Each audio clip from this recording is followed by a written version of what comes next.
Bonjour à tous, cette semaine j'aimerais utiliser quelques connaissances de base sur le cerveau pour vous expliquer comment passer de l'état de choc à la construction d'un avenir meilleur.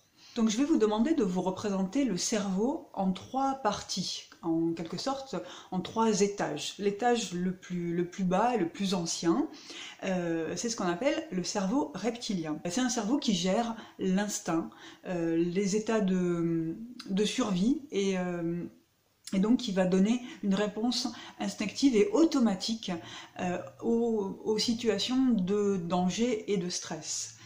Donc les mots-clés pour ce cerveau reptilien, c'est la survie, l'instinct, le mode automatique. Alors imaginez que vous vous promenez dans une forêt et un lion, allez un sanglier, puisqu'on est, on est en France, un sanglier fonce sur vous. Qu'est-ce que vous faites? Eh bien, normalement, vous ne pouvez pas répondre à cette question, parce que ça ne passe pas par la réflexion. C'est pas vous qui décidez, tiens, là, je ferais mieux de partir en courant ou de grimper dans un arbre, ou c'est pas vous qui décidez. En tout cas, c'est pas la partie consciente de vous, c'est le cerveau reptilien. En cas de danger, il y a trois réponses possibles. La première réponse, c'est la fuite. Voilà, vous partez en courant ou vous grimpez dans un arbre. La deuxième réponse possible, c'est la sidération. Voilà, ce qu'on appelle l'état de choc, la sidération, le fait de ne pas pouvoir réagir, de ne pas pouvoir répondre, dire quelque chose, le fait de rester figé, sidéré, bloqué. Bouche bée. Et puis bien sûr, la troisième possibilité de réponse à ce danger, à ce stress, c'est l'attaque. L'attaque, par exemple, votre sanglier fonce sur vous, eh bien, vous foncez vers lui. Voilà, vous foncez vers lui, vous prenez un bâton, vous hurlez et vous l'attaquez, vous lui faites peur. Et puis quand il n'y a pas de danger, ben, l'état normal, c'est l'état de calme. Si on passe au deuxième étage du cerveau, c'est ce qu'on appelle le cerveau limbique, et c'est une partie du cerveau que nous partageons avec les mammifères. Donc les émotions de base, j'y reviendrai, la joie, la colère, la peur, la tristesse. Et puis le troisième étage de ce cerveau, de notre cerveau, c'est le cortex. Donc c'est tout ce qui, dans notre cerveau, nous permet de réfléchir, d'anticiper, d'inventer, de créer également, de vous donner accès à votre intuition, à votre imagination.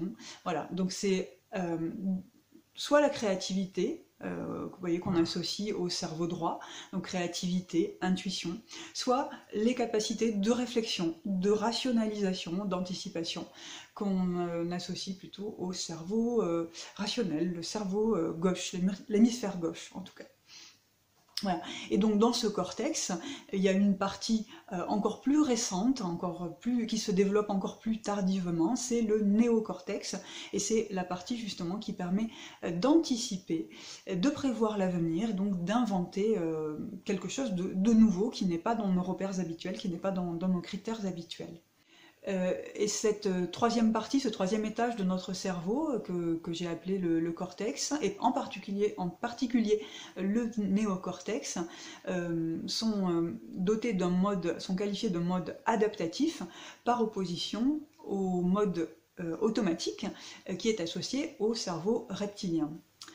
Alors si je prends maintenant l'exemple de la crise que nous venons de vivre, donc la crise de la pandémie, du coronavirus, du Covid-19, mars 2020, l'état de choc nous plonge pour beaucoup dans la sidération. La sidération parce que c'est inconnu, c'est un état de stress intense, de choc, et pour beaucoup, ça a été une sidération, c'est-à-dire qu'on ne savait pas quoi faire, on ne savait pas comment réagir, on ne savait pas ce qui allait se passer, voilà. Évidemment, dans la population, il y a des gens qui ne sont pas restés en sidération, mais qui sont allés se battre, hein, voilà, je pense en particulier aux soignants, aux gens qui ont dû travailler, qui ont dû rester au travail, toutes ces personnes-là qui ont dû affronter, eh bien, elles n'ont pas eu le temps ou elles n'ont pas eu la possibilité de rester en sidération, elles sont allées tout de suite à l'attaque, au combat, à l'affrontement.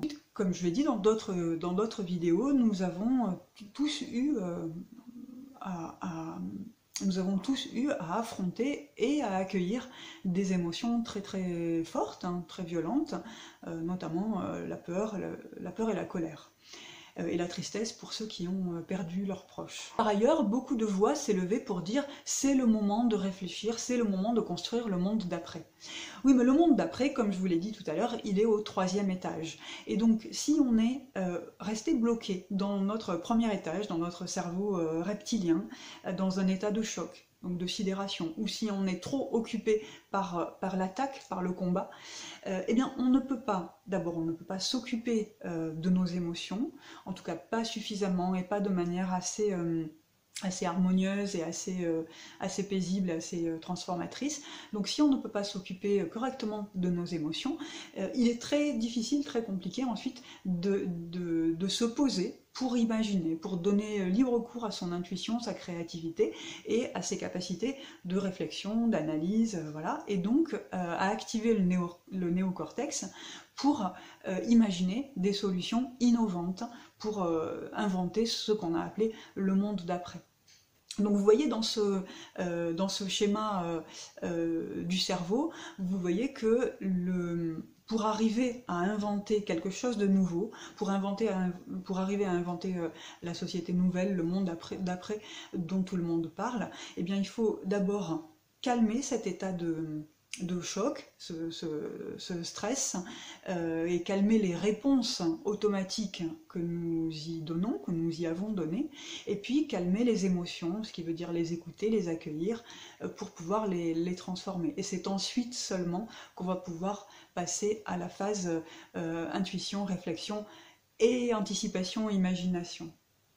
Et ce qui est intéressant, c'est qu'une fois que vous aurez fait ça, eh bien ce sera un apprentissage, ce sera une compétence supplémentaire pour votre cerveau reptilien qui du coup aura acquis un mode automatique aura acquis des automatismes plus calmes pour gérer les situations de stress. Voilà, si ce contenu vous a été utile, eh bien n'hésitez pas à liker, commenter et partager comme d'habitude.